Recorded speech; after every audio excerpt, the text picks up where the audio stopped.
A ver, si uno piensa en la ley, lo primero que se viene a la cabeza son esos libros gigantes, ¿no? Llenos de reglas súper estrictas. Pero la verdad es que eso es solo una parte de la historia. Hoy nos vamos a meter a fondo para desentrañar qué es la ley en realidad, yendo mucho, pero mucho más allá de lo que está escrito. Para entender esto bien, vamos a recorrer 4 puntos clave. Primero, cómo se interpreta la ley, porque no es solo leer. Segundo, ¿qué pasa cuando la ley simplemente no dice nada? Tercero, vamos a ver unos atajos muy ingeniosos que usa el sistema. Y al final, cómo todo esto se junta y forma algo que está vivo, en constante cambio. Así que la gran pregunta que nos hacemos es esta. ¿La ley es nada más que un conjunto de textos fijos, estáticos? La respuesta, y eso es lo fascinante, es un rotundo no. Es algo mucho más dinámico de lo que parece. Y para empezar a responder esa pregunta, arranquemos con la primera pieza del rompecabezas, la interpretación. Porque, a ver, una cosa es lo que una ley dice, palabra por palabra, y otra muy, muy distinta es lo que realmente significa cuando se aplica. Miren, interpretar una ley no es solo leerla, es más bien un trabajo de detective. El texto es solo la primera pista. La verdadera tarea es descubrir su propósito. ¿Qué problema se buscaba resolver con ella? ¿A quiénes intenta proteger? Justo ahí es donde empieza el verdadero trabajo legal. Pensemos en esto como si fueran una balanza. De un lado, tenemos las palabras exactas del libro, pero del otro lado, un juez tiene que poner en la balanza un montón de otras cosas. ¿Cuál era la finalidad de esa ley? Los valores de la sociedad, los derechos humanos y, sobre todo, ¿cómo encaja esa decisión con el resto del sistema legal? No se trata solo de leer, se trata de equilibrar. Y ese equilibrio, créanme, es lo que define la justicia en la práctica. Ok, perfecto. Pero, ¿qué pasa cuando simplemente no hay una ley escrita para una situación? ¿Es tierra de nadie? Bueno, no, para nada. Aquí es donde el sistema se apoya en algo que todos conocemos muy bien, las reglas sociales que no están escritas en ningún lado. Y aquí entra en juego la costumbre. Ojo, que esto es una fuente de derecho tan poderosa como una ley. La gran diferencia es que no nace en un congreso, sino en el comportamiento de la gente, en el día a día. Es una práctica tan repetida y aceptada que la comunidad entera la siente como si fuera una regla obligatoria.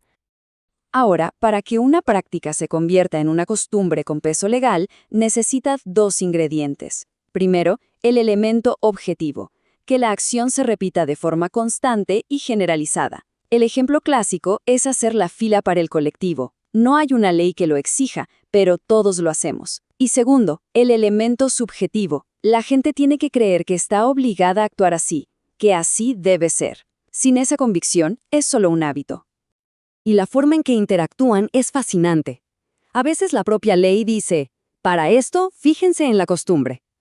Otras veces, la costumbre directamente construye un puente donde la ley dejó un vacío. Y en casos muy, muy raros y polémicos, una costumbre social puede ser tan fuerte que llega a dejar sin efecto una ley que ya quedó vieja. Bueno, hasta ahora vimos qué pasa cuando la ley está escrita y cuando no. Pero, ¿cómo maneja la ley la incertidumbre? Para ser más eficiente, a veces usa unos atajos lógicos muy inteligentes. Se llaman presunciones. Una presunción es básicamente una regla que dice, si pasa A, entonces vamos a asumir que pasó B. Es un mecanismo que le dice a un juez, mire, no necesita probar B si ya pudo probar A. Esto ahorra un tiempo valiosísimo y simplifica muchísimo los juicios. Pero no todas las presunciones son iguales. La gran mayoría son del tipo iuris tantum. Imaginen que es como una puerta abierta. Se asume que algo es cierto, pero si alguien tiene pruebas de lo contrario, puede venir y cerrar esa puerta. Sin embargo, hay otras, las iuris et de jure, que son absolutas. La ley dice esto es así y punto. No se discute más. Veamos un ejemplo increíble del Código argentino. Este artículo establece una presunción sobre cuánto dura un embarazo, pero presten atención a las palabras clave, excepto prueba en contrario. Esto es clave, porque no siempre fue así. En el código original, esta regla era absoluta, no se podía discutir. La ley daba por hecho que era imposible que un bebé sobreviviera si nacía antes de los 180 días de gestación, pero ¿Qué pasó? La ciencia avanzó. Llegaron las incubadoras y lo que era imposible se volvió posible. La realidad cambió por completo y la ley no tuvo más opción que adaptarse. Transformó esa presunción absoluta en una que sí se puede discutir con pruebas. Este caso es la prueba perfecta de que la ley no es un dogma grabado en piedra. Es un sistema vivo que tiene que evolucionar para no quedar desactualizado frente a la realidad. El punto central es este. La ley debe seguir a los hechos, no al revés. Muy bien, ya vimos cómo se interpreta la ley, cómo las costumbres la ayudan y cómo las presunciones la hacen más ágil. Ahora vamos a unir todas estas piezas para ver la imagen completa, para ver a la ley en pleno movimiento. El propio código nos da la respuesta.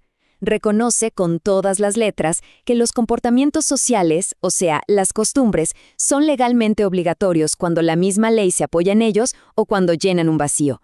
La ley escrita admite, con toda humildad, que no lo sabe todo y que necesita de las reglas no escritas. Y acá está la idea más importante.